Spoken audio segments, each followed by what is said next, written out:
All right, the Colt King Cobra Target 22 is back from Colt. Here is the work order. Customer states cylinder rotates counterclockwise when releasing trigger slowly. Right there. So let's recap. So, bang. Look at that. You see how that cylinder goes backwards? I don't think that's right. See that?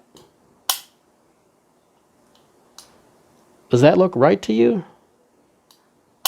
Doesn't look right to me. Okay, so according to this work order, they adjusted the hand and then they tested for function. All right, well, I'm also going to test for function. We are empty. On these King Cobra 22s, the firing pin does not impact the cylinder, so these are actually safe to dry fire. We've got 10 chambers. We're going to give it 10 test pulls. 1,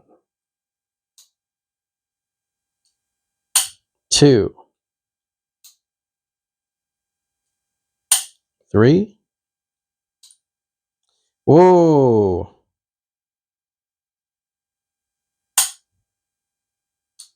Problem is still there. I mean, you're seeing it, right? As I release the trigger slowly, that cylinder rotates like a Smith & Wesson.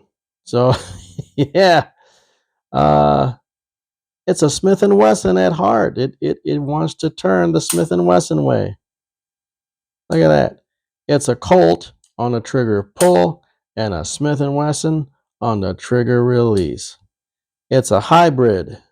This is great. I'm laughing here because, well, I guess it keeps me from raging. This is terrible. I obviously documented the issue. That video I showed you, I sent a link to that full video. I put it in the letter I sent to Colt. So not only did I describe the problem, I sent them a link to a video showing the problem.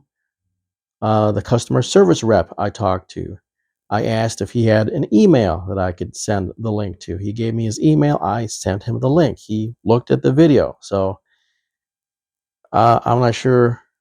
I'm not sure if there's anything I could have done to document the problem more as far as what the problem is and how to replicate the problem. I even told them, yeah, it doesn't happen on every chamber. You might have you're going to have to test every one. Eventually, you're going to get to a chamber that does this. Either that, or I don't know. Did they just not understand when you it does it when the trigger is released slowly? Because if it's fast, it doesn't happen. But proper revolver operation should not be dependent on how fast or slow you work that trigger. I've never seen a revolver depending on how fast or slow the trigger is pulled in order to function correctly. I mean, all my other Colts don't depend on your trigger speed in order to function correctly. I have a Python, 2 Anacondas. I even have another King Cobra. This is the 6-inch barreled one. And this is built right. Watch. This will go through all 10 chambers. No problems. 1, 2, 3, 4, 5, 6, 7,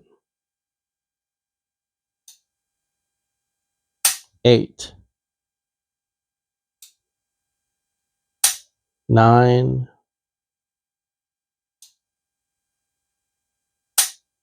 and 10. Another problem I see with this revolver is that there's this weird pause. So I'm going to pull the trigger slow. You can tell if I'm still pulling the trigger because you'll see the hammer coming back. There's a certain point in time where this cylinder will actually pause. It'll actually stop, even though I'm still pulling the trigger. And it's not stopping because it's in lock. It's like, I don't know, it's like it doesn't know what to do. And then just before hammer fall, it'll suddenly catch up. So watch. Pulling, pulling, pulling. Cylinder has stopped. I'm still pulling. And then suddenly, boop, it just decides to snap up. Once again, pulling the trigger slow, slow, slow, slow. Cylinder has stopped, but it's not in lock because, bing, see how it jumped up at the last moment? Oh, and it wasn't even a lock. It didn't even lock when it jumped up. Slow, slow, slow. It stopped, but it's not in lock because, bing, it'll suddenly jump up into lock. That doesn't happen with this gun. Same gun, just different barrel. So this is still a King Cobra Target 22. Slow, slow, slow, slow. Cylinder has stopped because it's in lock. It doesn't have to jump up real quick at the last moment. Once again, slow, slow, slow. Right there, it's in lock. And so there's no last second jump up. Only with this gun. And I haven't seen, I have a Python and 2 Anacondas. I've never seen the trigger pause and then suddenly jump with those revolvers either. So obviously something is still wrong here, but they tested for function at the factory, so I don't know. In some weird way, I guess this is still in spec. This is I guess you can call it an inertia-driven revolver. How's that for something, huh? You've heard of the inertia-driven shotgun. This is the inertia-driven revolver because this is how you have to shoot it. You got to pull that trigger quick and use the inertia of the cylinder spin to spin it into lock. Right there. Now it's in lock. Then you can fire. Spin it into lock, fire. Spin it into lock, fire. Spin it into lock, fire. That's the only way this gun will work right. And it shouldn't be like that. You should be able to operate that trigger as fast or as slow as you want, and everything should work as as it should. So with this one, I can, I don't have to. I can do it if I want, spin it into lock, but I can also just pull it nice and slow and even,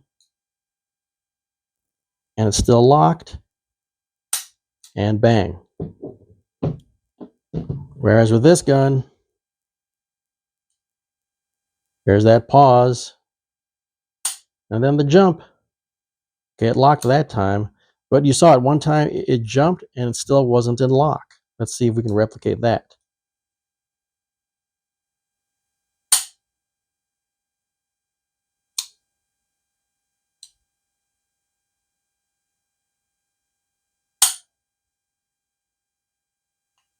And there it is. So, yeah, I don't know what else to do. It's been back to Colt 3 times. I've documented the problem as best I can. And, yeah, so pretty frustrating, pretty disappointing. And I'm not trying to bash on Colt. Again, I have a Python, 2 Anacondas, 2 King Cobras. All, all of these, all of them except this one work fine. This is the only thing that's frustrating me is that Colt knows how to build a revolver. My previous purchases prove that. And, or however, for whatever reason, they just can't fix this one.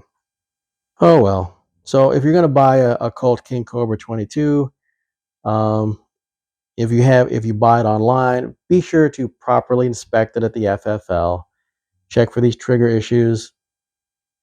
If you're at the gun store, inspect the model that's going home with you, not the display model, because maybe the display model works fine, but the one going home with you, maybe that has issues. Bring snap caps with you. I know I said that these revolvers are safe to dry fire because the firing pin will not impact the cylinder, but at that point, it's a matter of etiquette because those revolvers are not yours yet. Okay.